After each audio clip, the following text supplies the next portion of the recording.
Annie Tamo, and this is my life testimony. Sa aking murang edad, ako'y nakaranas ng maraming kabiguan sa aking buhay.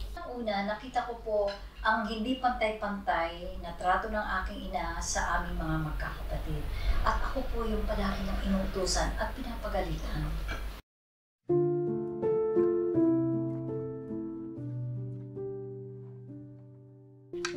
Saan ka ba galing? Di ba may inuutos ako sa'yo? Hindi mo pa ginagalaw? Unahin mo muna yung sinasabi ko bago ka gumalaw ng gusto mo. Ang malaking frustration ko sa buhay nang magkaroon ng ama na lasinggero. Peng! Buksan mo nga itong beer ko.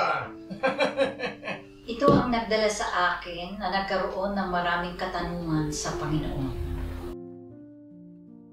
Dahil sa kahirapan ng buhay at kagustuhan kong makatulong sa aking pamilya, ako po'y nagdesisyon na mag-abroad. Ani, mag-ingat ka doon. Wala kang kakilala doon. Basta tumawag ka na lang o sumulat ka.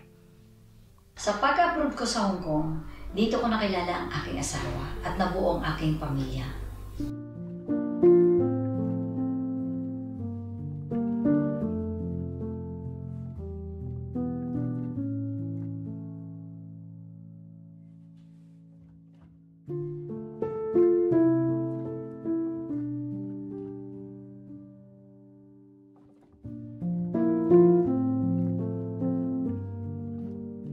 Sa aking panganganak, sa aking panganay, ako po'y nakaranas ng malubhang sakit.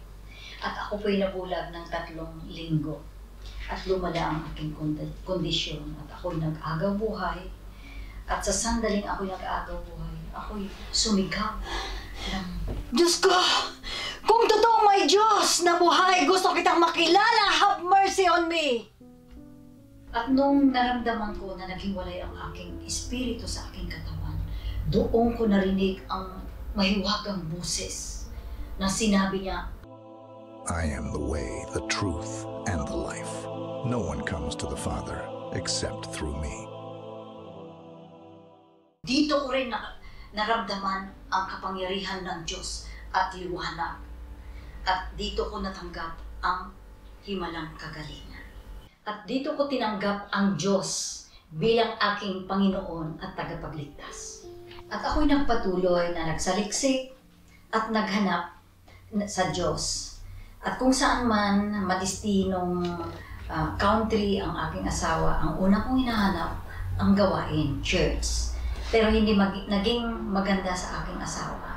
Inaaway niya ako, ayaw niya akong payagan mag-attend ng mga churches, mga gawain, at nakikitang nagbabasa ng Biblia.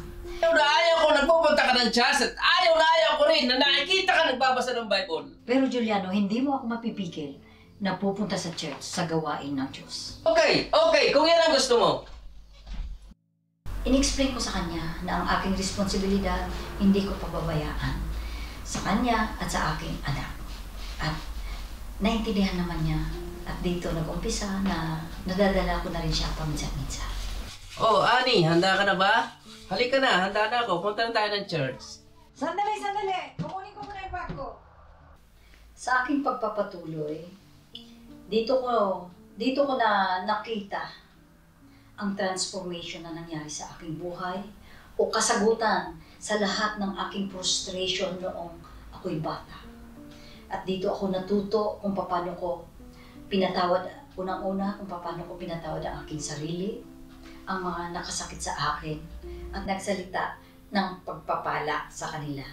At dito ko binuksan ang gawain ng Diyos sa aking bahay. Dahil sa matinding desire ko na magpatuloy na mag-serve sa Panginoon, binigyan ako ng pagkakataon na makilala ang mga lingkod sa BCCFF sa pangunguna ni Pastor Larry. May isang kapatiran na nag-imbita sa akin sa curtain sa isang evangelistic Christmas party. At ito ang naging daan kung saan nabuksan ang gawain dito sa Udine. Binuksan ko ang aking tahanan para sa gawain ng Diyos. At by the grace of God, nagtuloy-tuloy hanggang nagkaroon ng church building na ginagamit hanggang ngayon for His glory. Marami pa rin akong mga pagsubok sa buhay na hinaharap ngayon, pero tapat ang Diyos, hindi niya ako iniwan at pinabayaan dahil ako'y nagdesisyon na sumampalataya at sumunod sa Kanya. Ako po si Annie Tamo, saved by the grace of God, I will decrease and He will increase sa buhay ko. I give all glory to God.